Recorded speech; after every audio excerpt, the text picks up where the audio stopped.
Mais c'est poussé par le Saint-Esprit que des hommes ont parlé de la part de Dieu. Je vais donner un titre à mon message. C'est qu'on ne comprend pas tout. Mais heureusement que lui, il sait tout. Amen. Parce que dans le deuxième livre des Corinthiens, chapitre 5, verset 7, il nous dira ainsi, on n'est pas appelé à marcher par la vue, mais nous sommes appelés à marcher par la foi. Amen. Et quand on ne comprend pas, ça arrive de pas comprendre. Quand on ne comprend pas, on a tendance à lever notre poing contre Dieu. Et tu lui dis, Seigneur, parle-moi. Parle-moi par prophétie. Parce que tu ne comprends pas et tu veux comprendre. Tu dis, Seigneur, parle-moi par un pasteur qui vient de loin. Tu exiges Dieu à te parler de la manière que toi tu veux. Mais Dieu, ce soir, il peut façonner ta vie différemment. Jésus avait guéri beaucoup d'aveugles. Mais avec un aveugle, ça a été différent, ça a été particulier. Il a pris de la boue, et avec sa salive, il a commencé à façonner cette boue. Et il y a posé sur ses yeux. Ce soir, Dieu veut te donner une vue. Non une vue pour juger, non une vue pour dire, tu as vu ce qu'il a fait le pasteur, tu as vu comment elle a réagi la chrétienne, tu as vu comment elle parle à la chorale. Mais il veut te donner une vie spirituelle. Amen. Parce qu'au jour d'aujourd'hui, les frères, ils ont une vue pour juger. Amen. Pour dire, tu vois ce qu'il fait le frère, tu vois ce qu'il fait la sœur. On voit toujours le mal, mais jamais le bien. Peut-être Dieu veut façonner ton oreille. Parce que quand Dieu parle, que c'est dans ton intérêt, tu racontes à tout le monde que Dieu t'a parlé. Mais quand Dieu ne parle pas dans ton sens, là tu n'es pas d'accord. Tu sais que le silence de Dieu parle. Amen. Gloire à Dieu. C'est simple. Si je vais vers l'ancien, et je lui dis, ancien, est-ce que tu peux me prêter 50 €? Et il ne me répond pas, il ne me dit pas un mot. Et moi j'insiste. Ancien, est-ce que tu peux me prêter 50 €? Pas un mot de sa bouche. S'il me dit tout à l'heure, je te les prêterai, j'attendrai. Si Dieu t'a promis, attends-la la promesse, certainement qu'elle va s'accomplir. Mais des fois on demande, ancien, tu peux me prêter 50 €, il ne répond pas. Ça veut dire non. Et des fois, le silence de Dieu veut dire non. Parce que Dieu voit le futur. Et il sait si je te donne, ça ne va pas aller pour toi, ça ne va pas marcher pour toi. Accepte le nom de Dieu. Peut-être il veut façonner ta langue. Parce que dans l'église, on fait une prière et les murs tremblent. Mais est-ce que dans ta maison, il y a la douceur du Saint-Esprit? C'est vrai. Quand tu es assis à table, est-ce que tes enfants t'entendent critiquer? Ou ils t'attendent à parler bien? À parler, glorifier Dieu? Est-ce que quand tu es en train de travailler, que tu es en train de chiner, est-ce que ton vocabulaire est toujours accompagné de douceur du Saint-Esprit? Est-ce que quand tu roules en voiture et quelqu'un te double, tu as toujours cette douceur du Saint-Esprit? Dieu veut façonner ta langue peut-être. Gloire à Dieu, amen. Amen. Gloire à Dieu. On ne comprend pas tout, c'est le thème de mon message. Il y avait un homme. Cet homme, on le retrouve dans les évangiles de Jean. Cet homme était paralytique. Et il entendait dire, tu sais, à Jérusalem, sous la porte des brebis, il y a une piscine qu'on appelle Bethséda. Il y a un ange que de temps en temps il agite l'eau, le premier qui se jette est guéri. Alors cet homme, comme il entendait, il voulait y aller. Alors, comme c'était une charge pour sa famille, on l'a déposé là-bas, parce que plus tard il va dire, je n'ai personne pour me jeter dans la piscine. Mais quand il était là-bas, c'était un combat encore plus dur pour lui. Parce qu'il voyait la bénédiction pour les autres, mais pas pour lui. Il voyait la guérison pour les autres, mais pas pour lui. Et peut-être tu viens à l'église, et tu vois toujours les autres bénis, mais pas toi. Les autres guéris, mais pas toi. C'est vrai.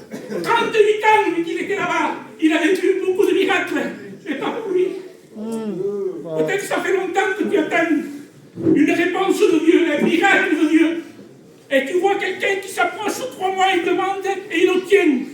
On ne comprend pas tout. Et ce que je n'ai pas compris, la Bible dit que Jésus rentre, sachant que ça faisait longtemps qu'il était malade, il lui dit, veux-tu être guéri? Quelle question, Jésus? Tout le monde le voit que cet homme veut être guéri. Pourquoi tu lui poses cette question? Et l'Esprit de Dieu a parlé dans mon cœur. Amen. Il me dit, Billy, je veux entendre. S'il y a un drogué qui me dit, je me drogue, je voudrais m'en sortir de ma drogue. S'il y a une alcoolique, je veux entendre qu'il me dit, je bois pour calmer ma conscience. S'il y a un frère jaloux de l'autre frère parce qu'il chante, et mon homme, l'autre il va prêcher, et mon homme, ça arrive des fois. Cet homme avait une rancune. 38 ans qu'il voyait les autres, mais pas lui. Et ce soir, il te pose la question. Veux-tu être guéri, Église? Gloire à Dieu. Veux-tu être guéri de ta jalousie? Amen. Veux-tu être guéri de ta haine? Veux-tu être guéri de ce qui te tient lié? Il faut le vouloir. Et lui, il a le pouvoir de le faire. Gloire à Dieu. Que celui qui le croit lève sa main. Gloire à Et qui Dieu. dit fortement. Amen. On va se tourner vers Jean. Amen. Gloire à Jésus. Amen. Jean le Baptiste. Si on pouvait lui poser la question, Jean, est-ce que tu as compris Jésus? Il te dirait un jour, je n'ai pas compris Jésus. Pourquoi Jean, tu n'as pas compris Jésus? Moi, qui étais la voix qui criait dans le désert, moi qui me nourrissais de miel sauvage et de sauterelles, moi qu'un jour j'ai dit, voici l'agneau de Dieu qui ôte le péché du monde, moi qu'un jour j'ai eu le privilège de le baptiser. Moi, qu'à cause de la vérité, on m'a mis en prison. Et quand j'étais en prison, il n'est pas venu me voir. Il devait se poser des questions, Jean. Dans sa cellule. Tellement que sa foi a diminué. Et ça arrive des fois que notre foi diminue. Et on vient à l'église, on s'assied. Et un frère te dit un mot, et ça nous fait partir. Mais là, c'était le Fils de Dieu. Alors Jean n'en pouvait plus. Jean, sa foi était vraiment basse, sa foi était vraiment diminuée, qu'il va appeler un de ses disciples. Et il va lui dire, dites-lui à Jésus, si c'est lui, ou c'est un autre que nous devons attendre. Et quand ce disciple a été vers Jésus,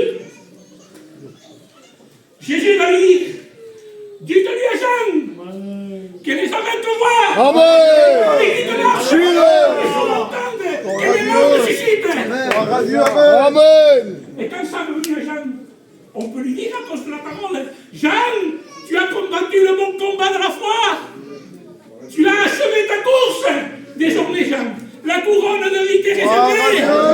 Église, même qu'on ne comprend pas tout, même qu'on ne sait pas tout, lui, il va nous amener à bon port. On ne marche pas par la vue, mais on marche par la foi. Amen. Je me sens la présence de Dieu. Amen. Je vous raconte une expérience. Quelqu'un qui marche par la vue et quelqu'un qui marche charnellement. Un jour, je pars en vacances, je loue un mobil-home. J'étais avec ma belle-fille, mes petits-enfants. On arrive et il y avait beaucoup de gitans dans le terrain camping. Alors, je me présente à la réception, je paye mon séjour, et là, il y avait un vigile. Et ce vigile était fixé, il ne me lâchait pas du regard. Je disais, qu'est-ce qu'il veut? Il s'est aperçu qu'on est des gitans, il va nous rembourser, il va nous mettre dehors. Moi, je pensais ça, fixé avec moi. Alors, ma compagne me dit, Billy, je veux nettoyer le mobil-home, et reste ici. Alors, je restais dehors. Et il y avait comme un petit bassin. Alors ma belle-fille est venue avec mon petit-fils et on avait mis beaucoup de crème solaire. Il me dit, mettez-le au bassin. Alors je l'ai mis au bassin. Mais à un moment donné, le petit pleurait. Et comme on avait mis beaucoup de crème solaire, j'ai pris le petit et en le tenant comme ça, il m'est glissé, il est tombé contre le bitume, ça a fait un bruit terrible. Alors tout le monde s'est mis à crier. Et là, il y avait une touriste. De voir la scène, elle est tombée par terre, elle est tombée dans les pommes. Alors on n'était pas loin des ambulanciers, voilà, que les ambulanciers vont venir avec 4 ambulanciers, ils Ils vont me prendre le petit, ils vont le regarder, ils vont dire, on voit rien monsieur, surveillez-le. Mais il y avait 2 ambulanciers qui ont été voir la femme qu'elle avait fait un malaise et qu'elle avait tombé dans les pommes. Et quand elle est revenue à elle, il dit, je veux voir le petit. Parce que quand j'ai vu le petit qui est tombé, je l'ai vu, sa tête ouverte, pleine de sang partout. C'est ça qui m'a fait faire un malaise. Il dit, je veux prendre ce petit dans mes bras. Alors les ambulanciers ont venu avec cette femme. Ils me disent, c'est vous? J'ai dit oui. Il est où le petit? J'ai dit, il est là. Je peux le prendre dans mes bras? J'ai dit oui. Il le regarde, il dit, c'est pas possible. Monsieur, je l'ai vu, avec la tête ouverte, je ne comprends pas. Et ce vigile s'avance. Il me dit, monsieur, dès que vous êtes arrivé dans le terrain de camping, votre manière de parler, votre manière de faire, vous êtes différent. Vous êtes croyant, je dis oui. Et moi aussi, je suis un croyant. Et je vais vous expliquer ce que moi j'ai vu. Il y avait une bouée au loin, et le souffle de Dieu a soufflé sur la bouée, et votre petit est tombé dessus. L'ange de l'Éternel, il arrache au danger. Et des fois, le problème vient, la difficulté vient, elle nous appelle, elle nous laisse à demi-mort. Et l'ange ne bouge pas, on comprend pas tout. Et là, Satan vient. Et il te dit, il est où la protection de Dieu? Il est où l'ange de Dieu? Mais Dieu ne se trompe pas. Des fois, il nous fait passer par des chemins pour façonner notre vie. Un forgeron, par un bout de fer, qui n'a pas de forme. Il le regarde et il le met au feu. Il le sort du feu, il prend son marteau. Le marteau de Dieu ne détruit pas, mais le marteau de Dieu construit. Et il commence à frapper pour lui donner une forme. Amen. Et il veut faire une épée de toi peut-être. Tout le monde veut être une épée. Une épée, c'est de prêcher la parole de Dieu. Mais personne ne veut être une vase. Mais Dieu, des fois, il veut que tu sois une vase.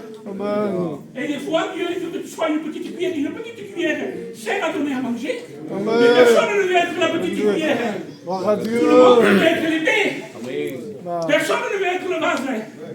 Mais je préfère être une petite cuillère que pas être une épée, mais le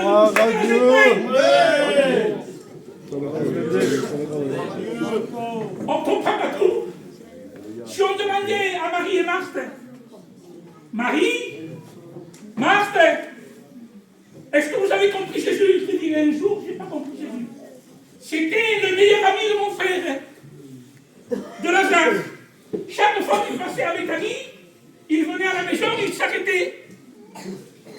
Moi, je me mettais à ses pieds et ma soeur le servait.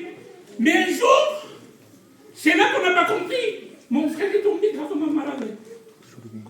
On l'a fait appeler pour quelqu'un qui va, je lui dire. Et là, il n'est pas venu. Il est venu 4 jours plus tard. Je lui dis, Seigneur, pourquoi tu n'as pas été? Puisque c'est ton meilleur ami. Et l'Esprit de Dieu m'a dit, j'ai arrangé 2 problèmes. Comment, Seigneur, j'ai arrangé 2 problèmes? Quand il arrive, Marthe le voit, il dit, ah, si tu aurais été là, mon frère serait guéri. Alors Jésus va lui dire, je veux le guérir. Il dit, oui, je sais, au dernier jour, tu vas le ressusciter. Et le foi des clés, elle croyait qu'il pouvait le guérir, elle croyait au futur, à la fin, qu'il allait le ressusciter, mais elle ne croyait pas au présent. Mais que dit la Bible? Je suis pareil hier, aujourd'hui et éternellement. Amen. Alors on peut croire Jésus avant, mais maintenant au présent il faut le croire. C'est une foi déréglée. Et alors pourquoi tu as laissé mourir ton frère? C'était un chrétien, parce que quand il venait Jésus, il le recevait. Mais il y avait Jésus, il ne le suivait pas. S'il y a Jésus maintenant, il vient ici, je le suivrai, je ne le suivrai pas aux écoles bibliques. Mais c'était un chrétien de confort.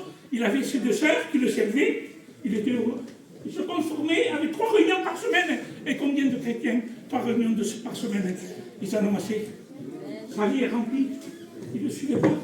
Alors il a laissé mourir. Et des fois, il faut mourir à notre orgueil. Il faut mourir à nous-mêmes. Parce que nous, on se pose toujours devant. Il a laissé mourir pour le refaire vivre, parce qu'il a refait le vivre. Amen. Il faut mourir au péché pour vivre avec Dieu. Amen. Amen. Malgré qu'on ne comprend pas tout. Et je vais terminer. Amen. Amen. Amen. Pierre, à un moment donné, était sur la barque. Et il voit Jésus au loin. Et Jésus lui dit, viens, Pierre. Il commence à marcher.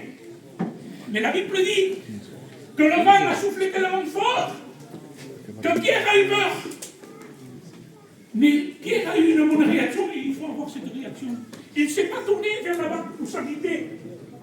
Mais il a poussé ce cri. Amen. Et la main de Jésus était Ah, en Dieu. Amen. On ne marche pas par la vue, mais on marche par la foi. Amen. Vous inclinez. Amen. Et je te garantis. Après le tour.